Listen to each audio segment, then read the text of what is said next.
हमारी आने वाली पीढ़ियां कमजोर पैदा ना हो, इसलिए भी हमें गांव-गांव किसानों को समझाना होगा कि यूरिया का उपयोग कम करें।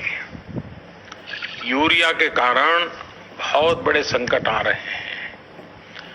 यूरिया से हमारी मिट्टी, हमारे जल, उस पर बहुत विपरीत असर होता है।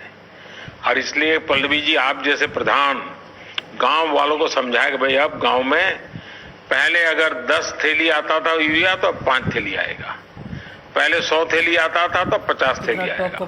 हम आधा कर देंगे।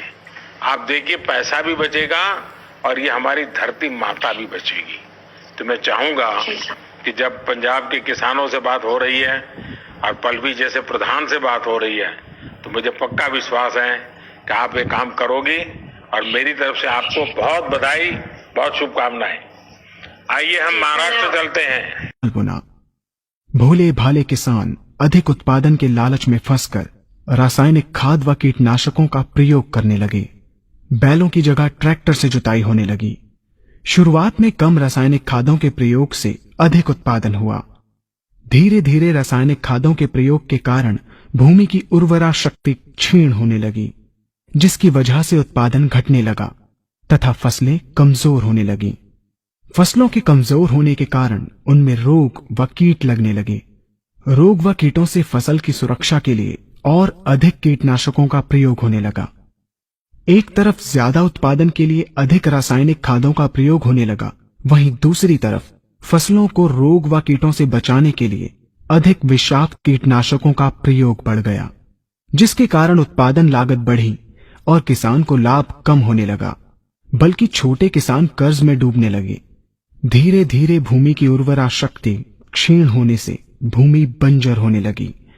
रासायनिक खाद व कीटनाशकों के कारण खाद्यान्न भी विषाक्त हो गए तथा जलवायु भी प्रदूषित हो गई, जिसके कारण मानव, पशु पक्षियों के स्वास्थ्य पर प्रतिकूल प्रभाव पड़ा, जिसका परिणाम आपके सामने है।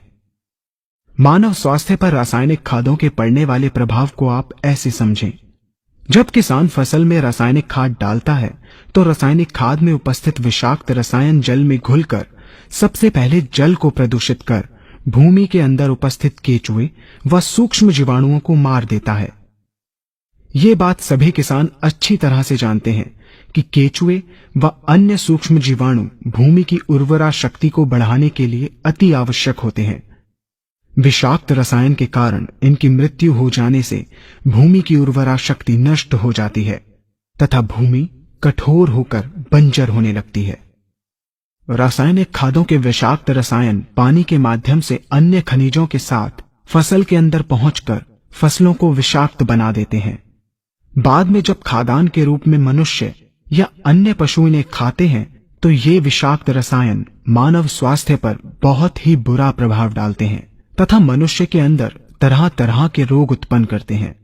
जब हम जैविक खाद का प्रयोग भूमि पर करते हैं तो जैविक खाद पानी में मिलकर पानी को प्रदूषित नहीं करती। जैविक खाद भूमि के अंदर उपस्थित उर्वरा शक्ति को बढ़ाने वाले जीवाणु तथा केचुओं की संख्या को तीव्रता से बढ़ाती है, जिससे भूमि की उर्वरा शक्ति बढ़ती है तथा भूमि छिद्र युक्त एवं भुरभुरी हो जाती है, जिससे वायु और प्रकाश भूमि के अंदर गहराई तक प्रवेश करते हैं, जिसके कारण भूमि में तापमान एवं आर्द्रता का संतुलन बना रहता है और फसलें मजबूत होती हैं। जैविक खाद में विद्यमान तत्व खाद्यान्न के माध्यम से मानव व पशु पक्षियों के शरीर में पहुंचकर स्वास्थ्य लाभ पहुंचाते हैं।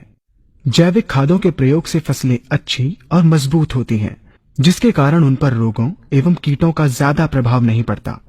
यदि किसी प्राकृतिक कारणवश कीटों व रोगों का प्रभाव अगर पड़ता भी है तो गौमूत्र एवं औषधीय वनस्पतियों के घोल के छिड़काव करने से फसलों को रोग एवं कीटों से बचाया जा सकता है। गौमूत्र एवं अन्य प्राकृतिक औषधियों के मिश्रण के छिड़काव से फसलों का कम लागत में बचाव हो जाता है तथा वातावरण पर भी कोई दुष्प्रभाव नहीं पड़ता।